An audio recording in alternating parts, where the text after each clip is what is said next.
ನಮಸ್ಕಾರ, ಕೀರ್ತನಾಸ್ home cooking ಚಾನಲ್ಗೆ ಸ್ವಾಗತ. ಫ್ರೆಂಡ್ಸ್, ಇವತ್ತು ನಾನು ಚಿಕ್ಕ ಈರುಳ್ಳಿ ಪಲ್ಯ ಹೇಗೆ ಮಾಡೋದು ಅಂತ ತುಂಬ ಸಿಂಪಲ್ ಸ್ಟೆಪ್ಸಲ್ಲಿ ಹಾಗೆ ಇನ್ಸ್ಟಂಟಾಗಿಯೂ ಕೂಡ ತೋರಿಸ್ಕೊಡ್ತಾ ಇದ್ದೀನಿ. ಇದು ತುಂಬ ಟೇಸ್ಟಿಯಾಗಿರುತ್ತೆ. ಹಾಗೆ ದೋಸೆಗಾಗಲಿ, ರೈಸಿಗೆ, ಚಪಾತಿಗೆ, ರೊಟ್ಟಿಗೆ ತುಂಬಾ ಚೆನ್ನಾಗಿ ಅನಿಸುತ್ತೆ ಟೇಸ್ಟು. ಇವಾಗ ಹೇಗಂತ ನೋಡೋಣ.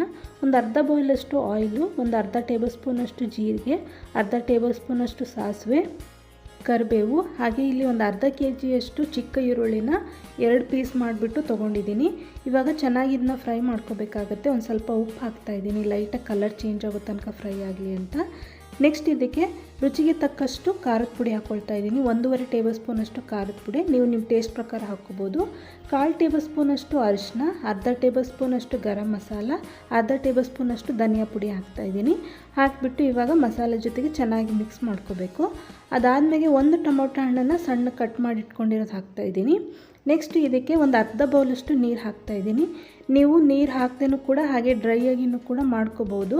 ನಾನು ಒಂದು ಸ್ವಲ್ಪ ಗ್ರೇವಿ ಬೇಕಾಗಿರೋದ್ರಿಂದ ಅರ್ಧ ಬೌಲು ನೀರನ್ನು ಹಾಕ್ಕೊಳ್ತಾ ಇದ್ದೀನಿ. ಹಾಗೆ ರುಚಿಗೆ ತಕ್ಕಷ್ಟು ಉಪ್ಪು ಹಾಕಿಬಿಟ್ಟು ಚೆನ್ನಾಗಿ ಮಿಕ್ಸ್ ಮಾಡಿಕೊಂಡು ಇದನ್ನು ಇವಾಗ ಕ್ಲೋಸ್ ಮಾಡಿಬಿಟ್ಟು ಮಿನಿಮಮ್ ಅಂದರೆ ಒಂದು 5 ನಿಮಿಷ ಮೀಡಿಯಮ್ ಫ್ಲೇಮಲ್ಲಿ ಇಟ್ಬಿಟ್ಟು ಬೇಯಿಸ್ಕೋಬೇಕಾಗತ್ತೆ. ನೋಡಿ, 5 ನಿಮಿಷ ಚೆನ್ನಾಗಿ ಬೇಯಿಸ್ಕೊಂಡಿದ್ದೀನಿ.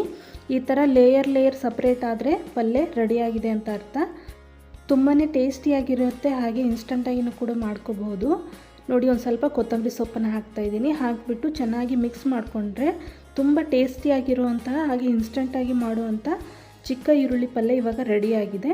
ಇದ್ರ ಜೊತೆಗೆ ನಾನು ರೊಟ್ಟಿ ತೊಗೊಂಡಿದ್ದೀನಿ, ಪಲ್ಯ, ಹಾಗೆ 2 ಥರದ ಚಟ್ನಿ ತೊಗೊಂಡಿದ್ದೀನಿ.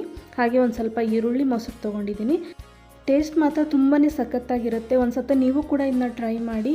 ದೋಸೆಗೆ, ರೈಸಿಗೆ, ಚಪಾತಿಗೆ, ರೋಟಿಗೆ ಸಖತ್ ಕಾಂಬಿನೇಷನ್ ಆಗಿರುತ್ತೆ. ವಿಡಿಯೋ ಇಷ್ಟ ಆಗಿದ್ದರೆ ಲೈಕ್ ಮಾಡಿ, ಶೇರ್ ಮಾಡಿ, ಕಮೆಂಟ್ ಮಾಡಿ, ಸಬ್ಸ್ಕ್ರೈಬ್ ಮಾಡಿ. Thank you.